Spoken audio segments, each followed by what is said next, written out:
Hello, everyone, and welcome to Wills, Women, and Wealth, where we lead you holistically from overwhelmed to empowered through estate planning. I'm Elsa W. Smith, your Maryland estate planning and probate attorney, and I'm also the host of Wills, Women, and Wealth. This is a podcast for women who value their health, their wealth, and the legacies that they are creating. Each episode is going to bring you interviews in the areas of finance, law, mental, physical health, and so much more. I'm also going to share educational episodes that answer your questions on wills and estate planning topics. This is a community, so I want you to engage. Do you have a question or a topic that you'd like us to feature on a future episode? Contact us via social media or leave a comment below this video.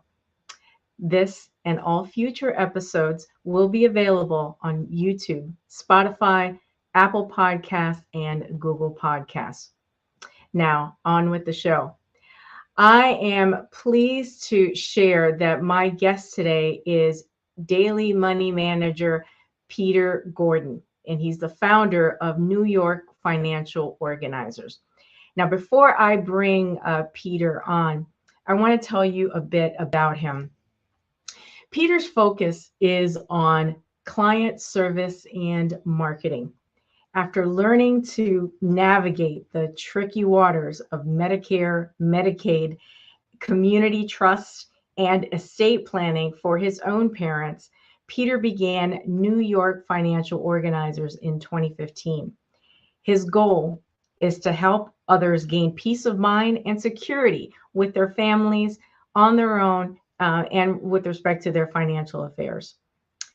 Peter earned a BA in political science from the University of Buffalo and an MBA in finance from Baruch College.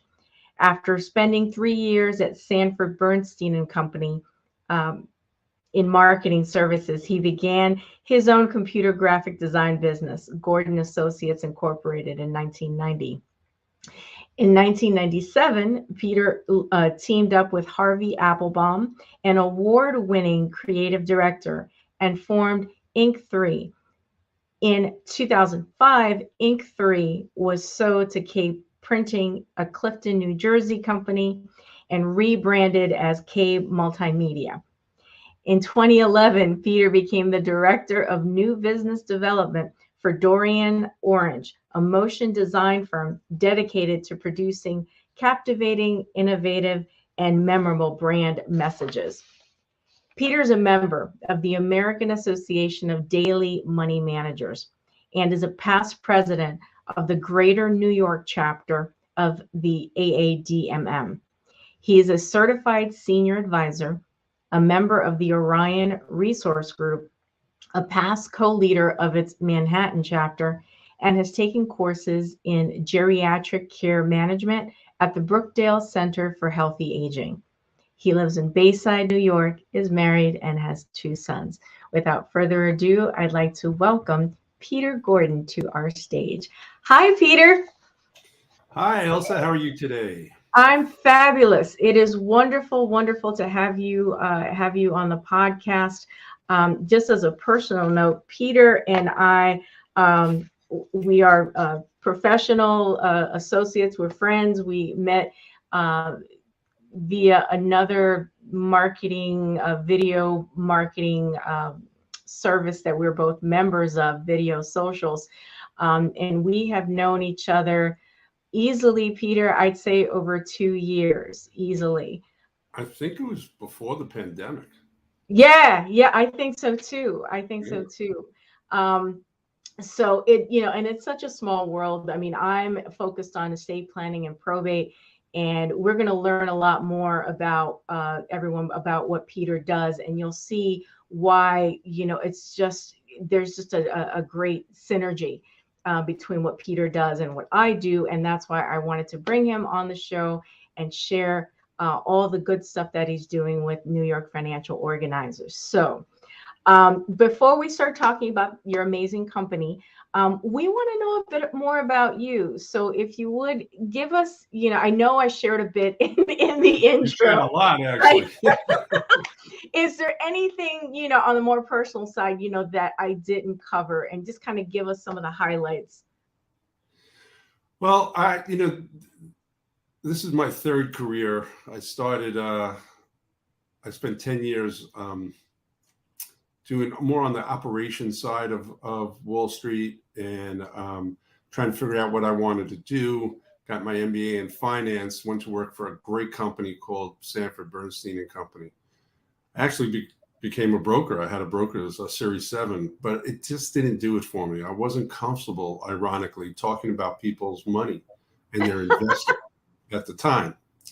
And I started doing a lot of presentations for the head of pension in that company, and it led me to realize that I had a skill in creating slides. This was a while ago. It was like 1990. I started a slide consultancy that turned into a graphic design firm. And that was my second career, was running a graphic design firm, doing production. I had a partner, as you mentioned, Harvey Applebaum. Ironically, I've helped him and many of his family members in my latest career, which I'll talk about.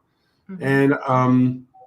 And really enjoyed it. I love working with people. I love working with computers, and had some really fascinating clients. We did work for Estee Lauder and Clarins and a lot of financial companies. And that changed in 2008 after I had sold my company to a printer. We survived 9/11, but things changed a lot with the financial, the Great Recession. And I was trying to find my way. And at that time, my father became ill and didn't know what to do. And I'm very fortunate in that I have a brother and sister that I'm very close to, and my mom, who was alive. We were all trying to figure out how to help my dad. And it was through networking, which is how I built this business and how I built my other business, that I met a geriatric care manager. And geriatric care managers are the people who help you navigate the difficult waters of medical care for seniors.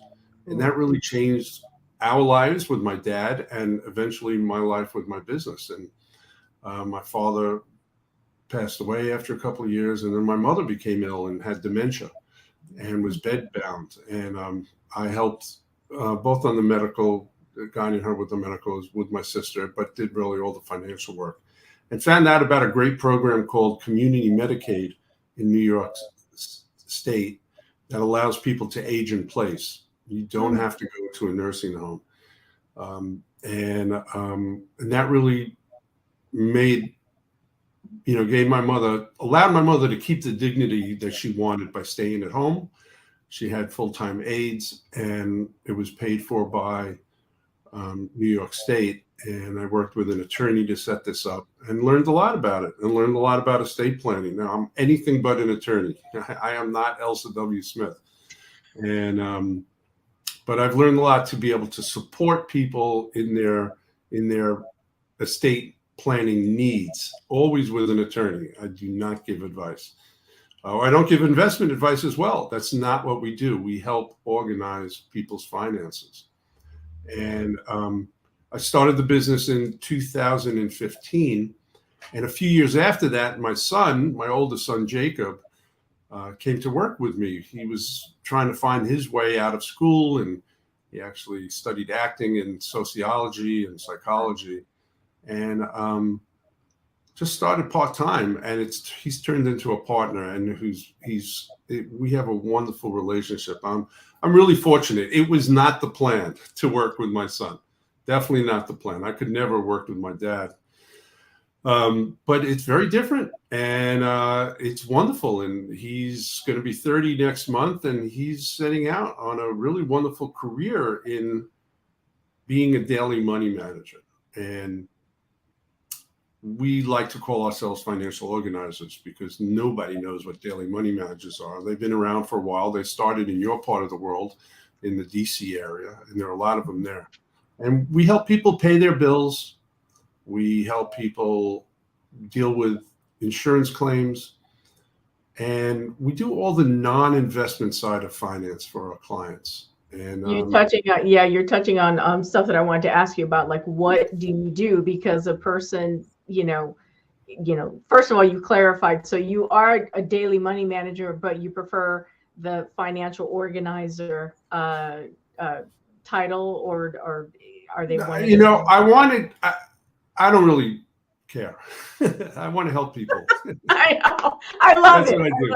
So what you call me is fine. Some people do call me a financial organizer because they've seen it in the name. Most people don't get it.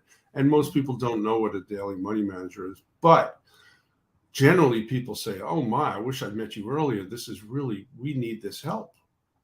So on a practical level, Peter, I mean, tell us what it is that you do. I'm going to ask you about, like, how people reach you and how you come into the picture.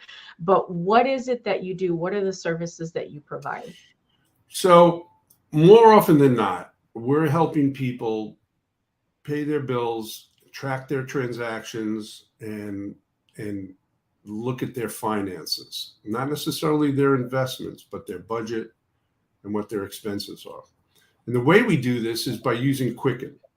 We download our clients' banking transactions and credit card transactions into Quicken, which is an off-the-shelf program. And we then categorize everything, single transaction. And we produce monthly reports. It shows us what the income is, and what the expenses are. And at the bottom, the very bottom, you see if there's a deficit or a surplus. And if there's a deficit, we help people deal with that. If there's a surplus, more often than not, that money is going into savings. And it's a really great service because people don't necessarily know. They might know what's in their checking account. They might know how much money is in their investments, in their brokerage accounts, but they very often don't know how much they're spending or where they're spending it. And Peter, let me ask you this though, because what you're describing sounds a lot like what like a bookkeeper does, like on a monthly basis. But what you do is much more than that.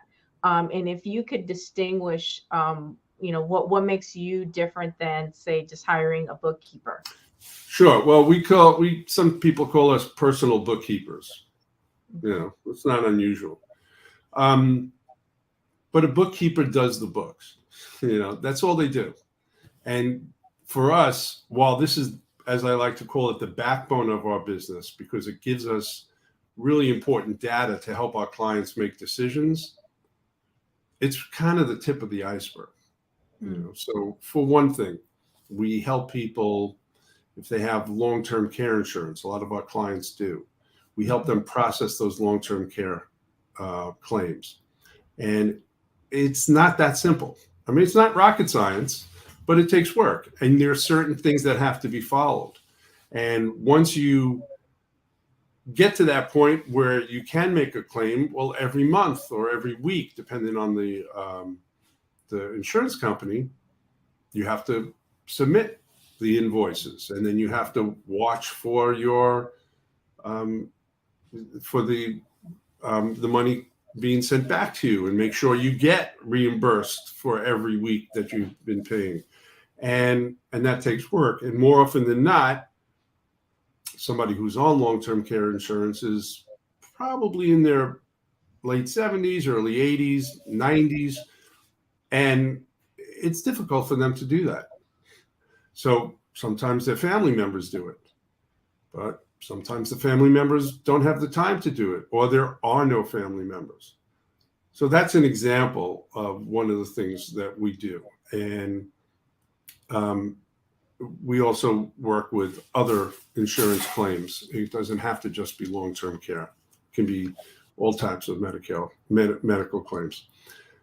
We also help we do have some clients who are on community Medicaid, and that involves working with a pooled income trust.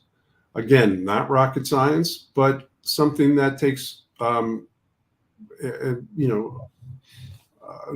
certain amount of getting used to and learning how to do the system, and most people don't really have the time for it. And we're able to help people that.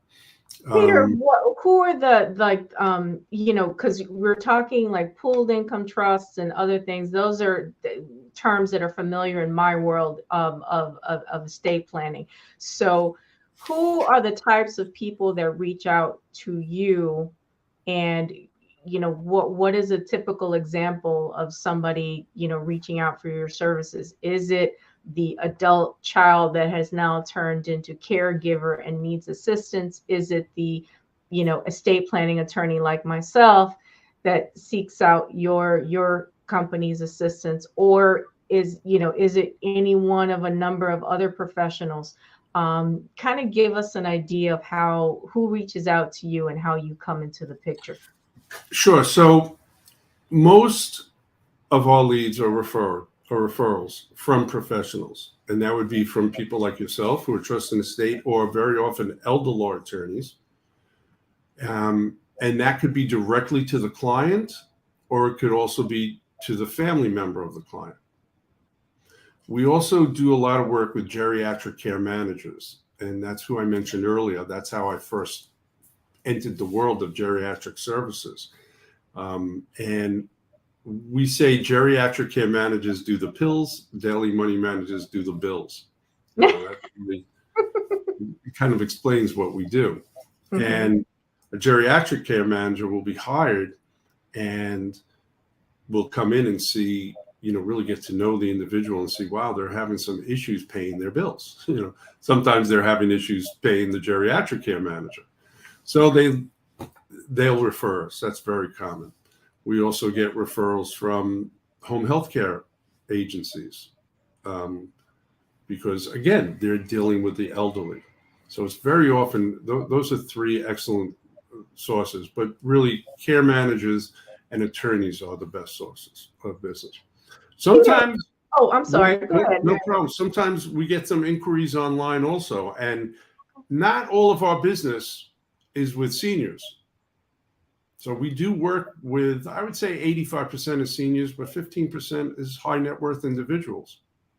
And these are busy professionals who don't have time to pay their bills. They don't have time to see what their budget is. They're overwhelmed with the volume of paperwork. And so we work with them. Sometimes financial advisors will refer us to people to help them sort out. That's very interesting. So, the C-suite, like corporate level executives, or just other people that are high, as you said, high net worth individuals, seek out your company's assistance just to help to manage their daily life, their daily bills. Exactly.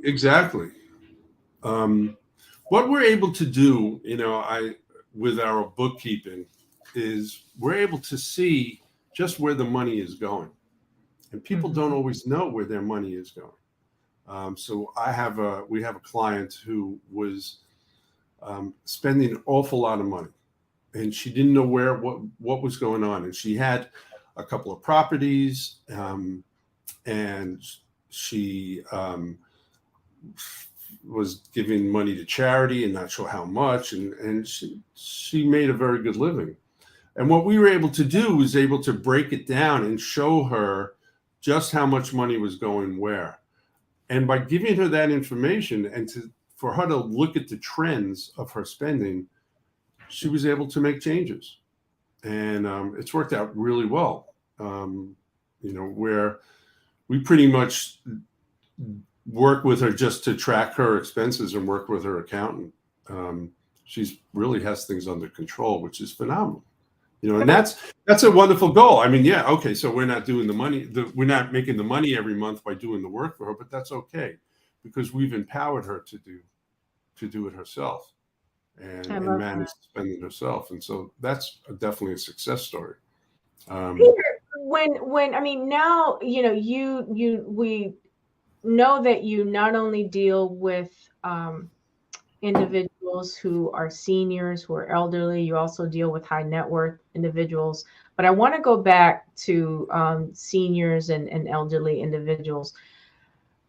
We both have seen so many stories and reports of fraud and abuse against the elderly.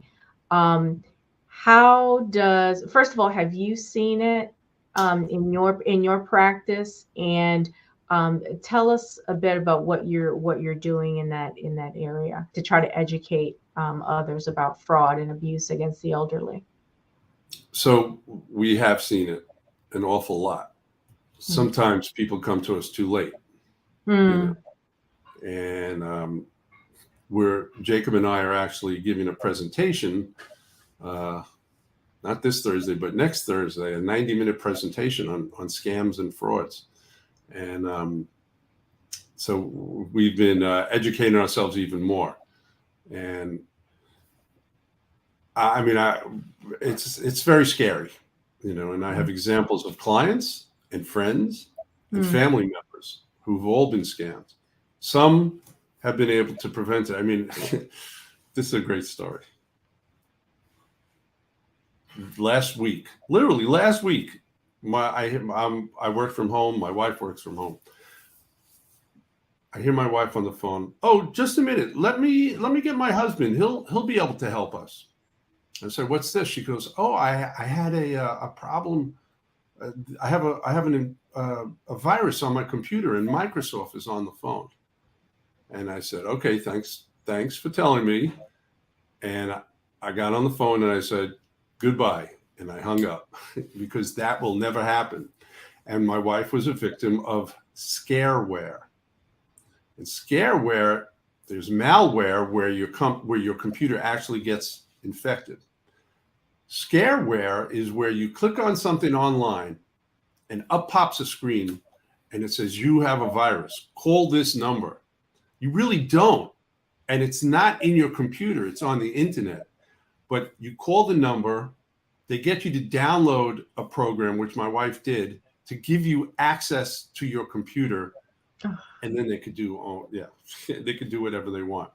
So luckily I was home and luckily she did it. And my wife is a very smart person, but it's a scary situation. And you see Microsoft and you assume that, oh, this is a problem. Let me take care of it. Mm-hmm. So if it's happened to my wife, you can imagine it's happened to clients. And, sure. You know, one of the saddest things is that it can be perpetrated, you know, frauds can be perpetrated by family members. And I have a client who that happened to. And it's not simple taking care of that. You know, first you have to identify it. And of course, we're able to identify it because the backbone of our work is going through Quicken and looking at everything. And we look at all the checks and we look at where everything is going. And the numbers don't lie. No. And it's interesting. The people who perpetrate this are brazen and they don't understand, you know, and I could see there were checks that written to a school that I know my client didn't approve, and that wasn't her signature. Wow. So the problem being there that to get the person to stop, it was kind of her stepson, and to get him to stop, I had to go to the DA. I mean, I confronted him and he kept doing it. And then I had to go to the DA's office and give them information. And it took months for them to actually begin an investigation and to get him to actually stop. In the process, she lost $70,000. Oh my goodness. Yeah. And again, I was able to track that, but we did get it to stop. And so that's particularly difficult, and it happens all over. We have another client who has severe memory loss. Severe memory loss. And he was at home and he has a significant other. He has a good friend, and he would be at home on the phone all the time. And he would, you know, scammers love to call on the phone, and predators, we call them. And they prey on people. And long story short, he went to Citibank and took out $23,000 in cash and gave it to somebody and handed it to somebody. We went to the bank and complained about it and went to the police, and they said, look, there's nothing we could do. He has an account here. He has an ID. He made the decision. We can't prove that he was forced to do it. Wow. So there are things that we could do to help prevent this or mitigate it. In the case of this client, we used a program called TrueLink Financial, and it's actually a debit card. It's a great program. And instead of using a debit card that's associated with a checking account that has all your money from your checking account, or using a credit card, you use a TrueLink debit card that's funded through the checking account, and you could control the funding. So in this case, the card has about $200 on it. When it goes to 100, we put another $100 on it automatically. We don't do it. There's a very detailed back end that lets you control how to fund it. It also lets you control what it could be spent on. So he's not allowed to use that card, or the card is not allowed to be spent on any internet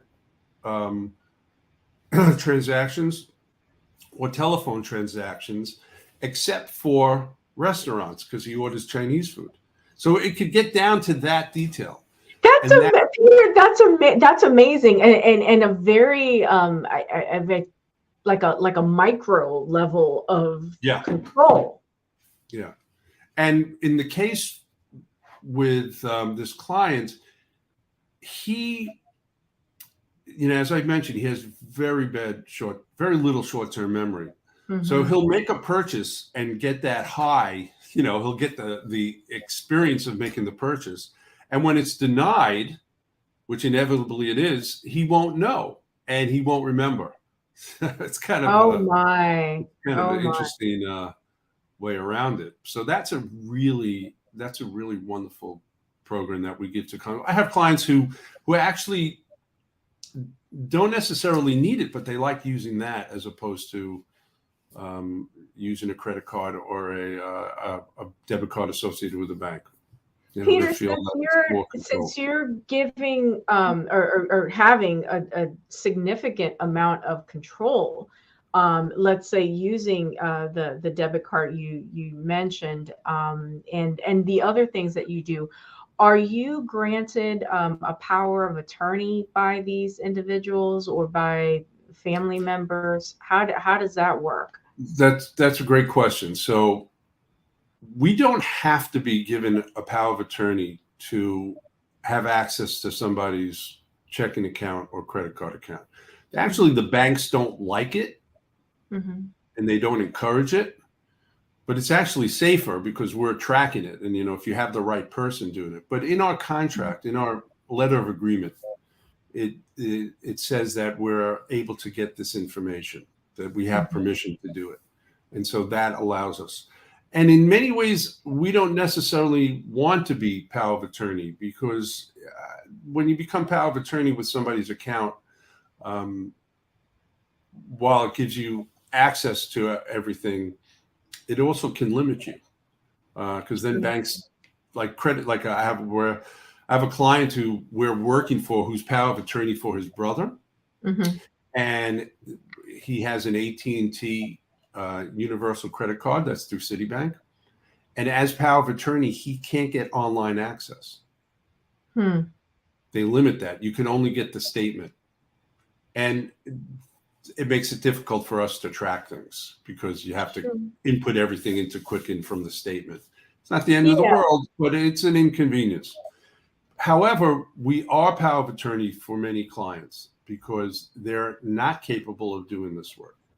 And a lot of attorneys like yourself will appoint us, or not, the client appoints us, will recommend us and to the client. And we have some attorneys who really like doing it because as a power of attorney, you have a lot of responsibility. But if something should happen to me, then who's going to take care of it? Well, I have a partner who's 35 years younger than me, and most likely he'll be around. So we have a client she's going to be 102 in May. And she was thrilled when Jacob became the POA successor because she was concerned that I might pass away before her. So wow. Well, that's part interesting that you mentioned that, because that's like a whole other show. I mean, creating that legacy and having that forethought in your business, that business succession planning. You're thinking about what's the next phase of New York financial organizers, and you have a partner who happens to be your son, who is, Lord willing, going to live a long, long, long, healthy life. But again, the company continues, right? And you're able to service your clients. And what's interesting is, I mean, Jacob's fond of saying he's the youngest person by 20 years in this industry. They're just not, first of all, there are not a lot of people in the industry. And there are not a lot of people, certainly not a lot of people his age. And so I feel really fortunate about that. And he's developing relationships that are going to last, dozens of years. And there are other people in other industries, like care managers, who are his age, around his age. And so that's good. But we need more daily money managers. Well, that's interesting. That's interesting. Yeah. No, there are not a lot of people who do it. And if you're out there watching or listening to this, give me a call. Absolutely. So that goes directly to my next question. Peter, do you help people outside of the state of New York? Yeah, we do. So we have clients in New Jersey and Connecticut, but most of our work can be done virtually. And it's interesting how that happens. Certainly with the internet, it's made that pretty easy. And we were doing it before the pandemic, before Zoom. We were working with this technology. So that's very doable. There's also a program that we use that's called Earth Class Mail. So still to this day, most important information, financial information, comes through the mail. So you really need access to the mail. And Earth Class Mail, the way that works is they give you a PO box, and you change your address to the PO box, and all the mail gets forwarded to that PO box. They scan it. The PO box is in Oregon, interestingly enough. They scan that, and then we have access to all that information. So that's very, very helpful, and it allows us to really not have to visit clients. On the other side of that is, I'm fond of saying that we're 50% bookkeeper, 50% social worker. Because, our clients, certainly the seniors, enjoy seeing us. They're at that point in their life where they need people to be in their lives, and they have less and less family members and friends. So they enjoy it when we come over and check the mail and sit and schmooze with them, and we do too, but it's not critical, obviously. And the Earth Class Mail has been great. Now, this is one of the things that utilizing Quicken allows us to do, is to create very detailed reports that we can then give to our clients' accountants, who use it to help prepare their taxes. We don't prepare taxes, but we have all that information. And for many of our senior clients, they have very heavy medical costs, and those are all tax deductions. So I have an interesting story that illustrates a number of things. Please share. So I mentioned there's a client that I have who's elderly. Well, she has a niece who unfortunately is younger, but had a stroke and had a POA. And the POA was her aunt, who is a different aunt, a younger aunt, not a great aunt, who was in another state, and unfortunately became ill and needed somebody to replace her. And this client lives in New York City. And So we started. They were referred by an attorney, and they were kind of concerned about who is this person, that's going to look at my family members' transactions and take care of them. So I started by saying, well, let's take a look at their finances. What is going on? And I asked for a year of returns, of statements, of financial statements. And as I mentioned, this person had a stroke. She was homebound, or is homebound, and has it needs a great deal of care, 24-hour care. But when we looked at the numbers, there were there were 2 aides every day at what's called 12-hour shifts. They had a nurse coming giving her insulin every day, and there was a care manager covering numerous times a week. And it was apparent to me that it was overkill. And they actually spent $350,000 a year on this care. Oh my. And so that's a huge red flag. And I also saw that they were paying taxes. And it was like, if you have that much home health care expenses, you should not be paying any taxes. So something was not right. And what we did is we referred a geriatric care manager to do an assessment. And we were able to make changes over time, because the family, I mean, again, who am I? I'm this new person that was referred to them. And they were comfortable with this other home health care agency that was essentially ripping them off. But over the subsequent months, we were able to change it. And they had faith in us. We became power of attorney, and we were able to save them. Now they're spending about $175,000 a year, which is a lot of money, but it's a huge saving. And they're getting the tax deduction, et cetera, et cetera. So it's very helpful. There are a lot of people out there who don't have anybody, and they're, whether it's a family member who's writing checks for college, or a home health care agency that's, providing 2 aides a day instead of 1. There are ways of making it more affordable. And Peter, I want to go back to a comment you made earlier.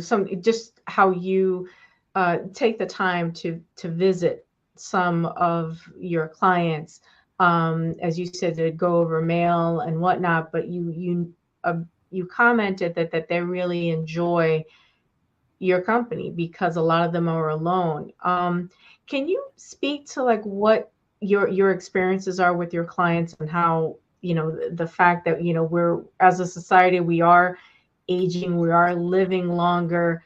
And a lot of times our seniors are by themselves because, family members may live out of state, and just for a number of reasons. Can you speak to that, to just how important it is for our seniors to really have that contact? Sure. I mean, I know for myself how much I enjoyed visiting my parents and being with my parents, and the joy my mother got from seeing her family.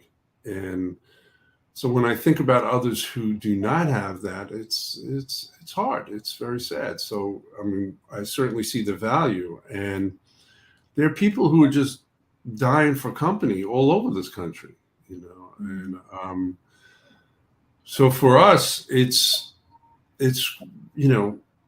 I'm Jewish, and so I say it's a mitzvah to provide this. So yes, we're getting paid, but we're also we're providing a wonderful service. One of the things that we do, if our clients can afford it, is that we refer companions to them. So there's companion services, not an aide necessarily, although many times our clients do work with aides, but they're different than aides. So I work with one organization, it's called Duet, and they work with a lot of actors and actresses and musicians and students who are younger, who have varied interests, and they match them up with their clients.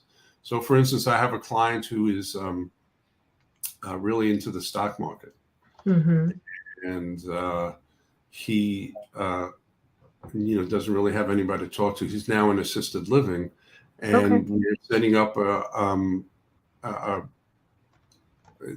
time for him to meet every week for a few hours with somebody who knows the stock market and who could interact with him, and that's really critical. I mean, it's really critical. So I have another. Actually, this is not really a client. It's someone who's pro bono, and she's in her 90s, and she worked at the New Yorker for many years, and she was. She says she was the DMZ. She was the line between the publishing and editing. Okay. And so I've gone to her, and we sit for an hour or so and talk. And I'm going to get my sister, who's really loves the New Yorker, and she's going to visit with me. So I mean, those are critical things. And the other thing, what we try to do is where, as much as possible, bring social workers in, because we're not professionals. I mean, you don't need to have a professional per se. People just want to talk to others, and they need that contact. But we do work with social workers and also with specialists, people who are specialists with dementia and Alzheimer's, and that's really critical. So we have, a strong network of other professionals who can help seniors. And I wanted to really underscore that, because that is yet one of the other benefits of working with your company specifically, or a company like yours that has just a network of resources in that other professionals. Because like you said, you're not an attorney, you're not a tax preparer, you're not an accountant, but you have access to all these different types of professionals, and through you managing their daily demands, organizing their life's daily demands, right? But again, it's like what I tell my clients, you need a team in order to do this thing called life, in order to make sure that your estate plan, that your legacy reflects your wishes. You're probably going to need to talk to a financial advisor, a tax preparer, a CPA, an estate planning attorney, all of us working in our zone of genius, but together to help you execute, your vision, for what you want for yourself as well as for your family. So again, like I said at the top of the show, this is why I wanted to bring Peter on, because there's a lot of synergy between what he does and what I do. And a lot of it has to do with, the network, the team that you work with. Peter, I want to... One second, related to that. I like the analogy of being a spoke in the wheel. Yes. So we're a spoke. The trust and estates attorney is a spoke, or an elder law attorney, and the accountant, the financial advisor, the doctor, the family member, the home health care agency. There are all these different possibilities, possible spokes, and it's the hub is the person who directs them, right, and then the wheel is the client, and it changes. There's no one case that's the same.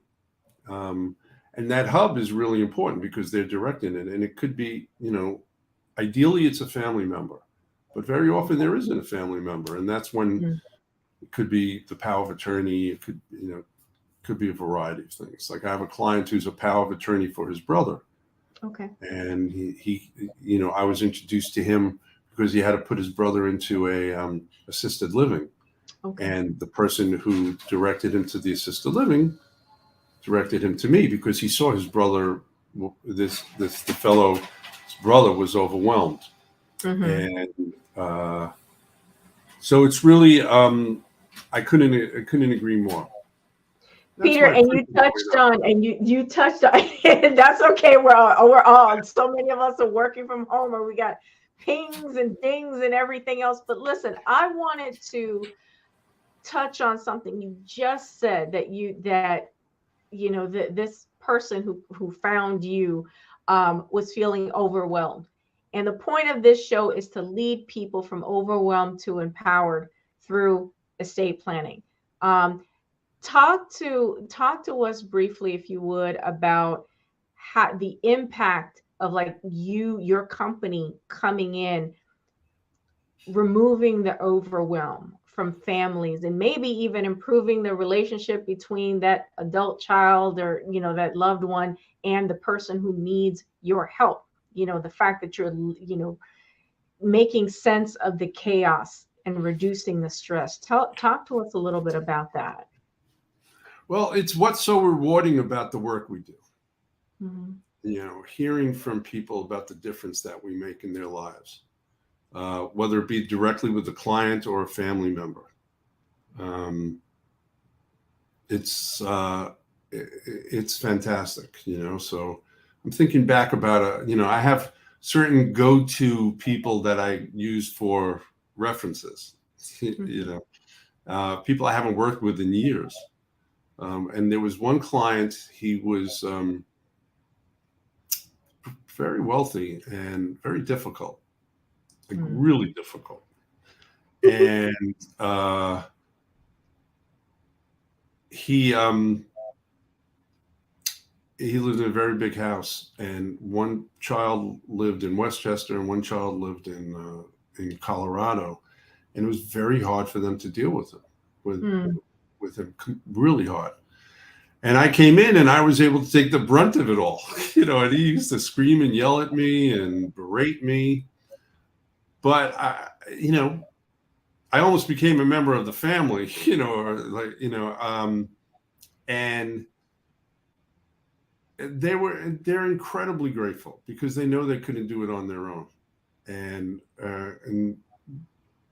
what I mean, going back to, being not just a bookkeeper, this person, we ran the household. They had a huge house with a pool and a boat, and we helped sell the boat. The pool would flood, and we would take care of that. And the sprinkler system was broken, we would take care of that. And he never put money into the roof, so the roof would leak, and we took care of that. And then we helped sell the house, and so we do quite a bit. And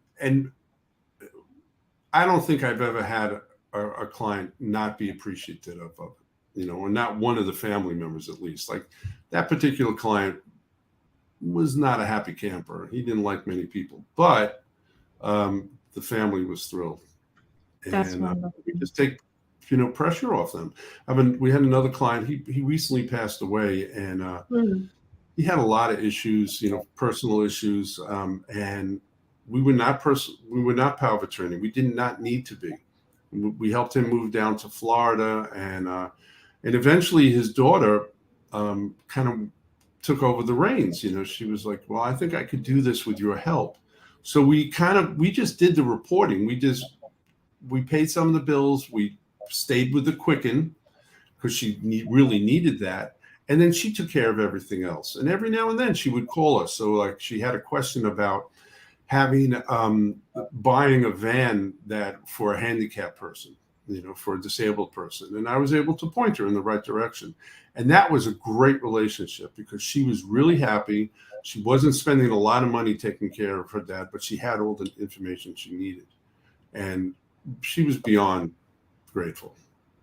That's wonderful. And on that note, you mentioned that you're able earlier in the show that your company is able to assist people outside of the New York area, and that I'm here in the Maryland, DC area. So is that to say that you'd be able to assist someone in the Maryland, DC area as well?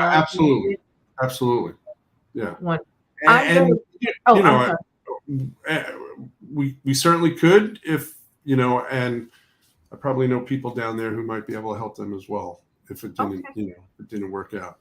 I'm going to a lot of this, information. Just it's like any other business relationship. It's that connection you make with the individuals. So, and people really appreciate that with us. I was sorry to cut you off. I wanted to put your information on Thank you. here. It's on your backdrop, but I just Yeah, wanted to put it on here. So that's 917-279-3972. And I see that it's Peter at NYFO.NYC. correct. Excellent, excellent. So, folks, that's how you get in touch with Peter, by phone, by email. Peter, I understand that you're also on LinkedIn as well. You I'm have a on pretty LinkedIn, and we have a lot of videos thanks to that group we're part of. I have my own podcast. I was So, going to mention that. I was going to mention that, to save that for last. You have a podcast. You are a fellow podcaster like me. Tell us a bit about your podcast, please, and where can well, we find it? it's called Organizing Life's Daily Demands.